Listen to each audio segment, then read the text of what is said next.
হচ্ছে, তাহলে খেয়ে দেখো এবার।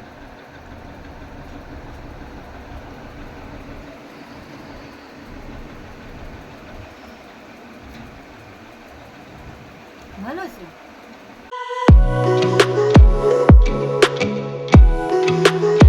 जन्म देती है जो माँ जिसे जग कहे अपनी संतान में प्राण जिसके।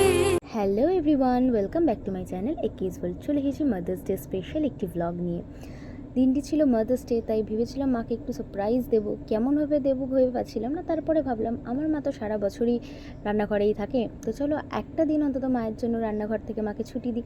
তাই জন্য আমি বলেছিলাম, ঘুম থেকে উঠে মাকে বলে দিয়েছিলাম যে আমি আজকে রান্নাবান্না সব করব। তাই ঘুম থেকে উঠে স্নান টান করে রান্নাঘরে ঢুকে পড়েছিলাম। ওদিকে ভাত আর ডাল হচ্ছিল।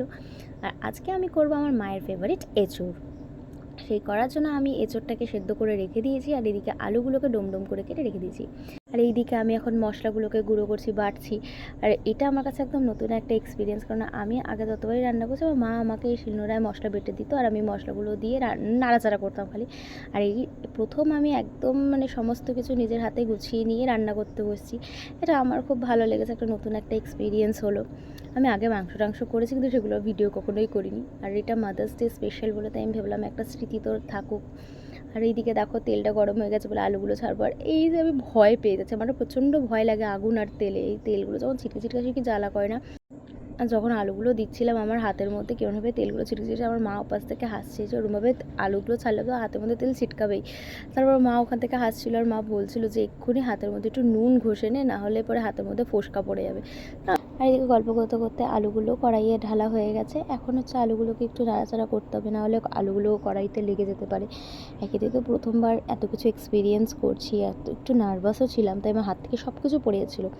আমার হাত থেকে আমি যেই নুনের কৌটো ধরছি, নুনের কৌটা উল্টে পড়ে গেছে, তাই মেঝের মধ্যে নুন পড়েছিল। আর ওই নুন তুলে আমি একটু হাতের মধ্যে ঘুষি নিচে, যাতে আমার হাতে ফোসকা না পড়ে।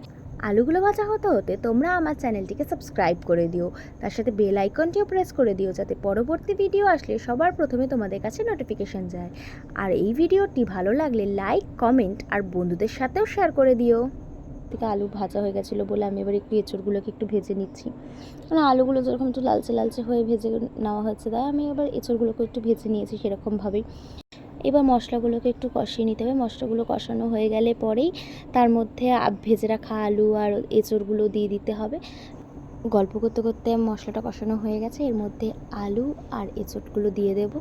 আমি মশলা কষাতে কষাতে রান্না করতে করতে শুধু এইটুকু ভাবলাম, কী করে আমার মায়েরা পারে এই গরমে রান্নাঘরে থাকতে। মা বলেই সম্ভব। সত্যি কথা বলতে মায়েরাই পারে এরকম গরমের মধ্যে, অত ডিগ্রি গরমের মধ্যেও আমাদের জন্য কত সুন্দর করে রান্না বান্না করে আমাদেরকে খাইয়েছে। একদিন রান্নাঘরে ঢুকেই আমার যা অবস্থা খারাপ হয়ে গেছে। আর ওদিকে মশলাগুলো কষানো হয়ে গেছে বলে ভেজে রাখা আলু আর এঁচড়টা দিয়ে দিলাম। কষানো মশলার সাথে যাতে আলু আর এঁচড়টা ভালো করে মিক্স হয়ে যাচ্ছে না, বারবার করে নাড়াচাড়া করতে ছিল, যাতে প্রত্যেকটা কোনায় কোনায় যাতে নুন হলুদ সমস্ত কিছু প্রপারলি ঢুকে যেতে পারে। ওর জন্য আমি ঘন ঘন করে নাড়াচাড়া করছিলাম। আমার মা যদিও পাশ থেকে আমাকে ইনস্ট্রাকশন দিচ্ছিল যে কষানোর জন্য ভালো ঘন বারবার করে নাড়াচাড়া করতে হয়, ওর জন্য ঘন ঘন নাড়াচাড়া করছিলাম। আর এইগুলোর সময় আমি একটু ভিডিওটা করতে পারছিলাম না, হলে আমার বাড়িতে কেউ নেই ভিডিওটা করে দেবে। তার জন্য ওরকম টুকটাক খুচখাচ ভিডিওটা, নাহলে আমি একদম কমপ্লিট একটা ভিডিও দিতে পারতাম রান্নার। আর তোমরা দেখলে বুঝতে পারতে আমি কী ইউজ করেছি। আর যারা জানো কীভাবে করতে, তারা তো নিশ্চয়ই বুঝতেই পারছো কী ইউজ করা হয়েছে। আর এইদিকে একদম জল দিয়ে দিয়েছি, ওখানে মশলাটা একদম যখন শুকিয়ে এসেছিলো তখন মা বললো এবার জল ঢেলে দে। এবার তাই জল ঢেলে সুন্দর করে নাড়াচাড়া করছিলাম।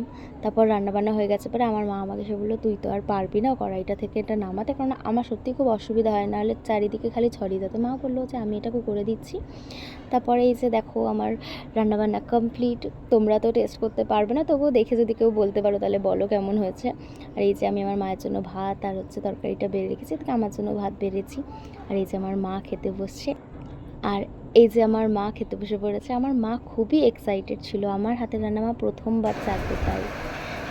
আর এদিকে দেখো আমার মা কি বলছে, খেয়ে দিয়ে কি বলবে শোনো। হয়েছে তো। বাহ, ভালো হচ্ছে, তাহলে খেয়ে দেখো এবার।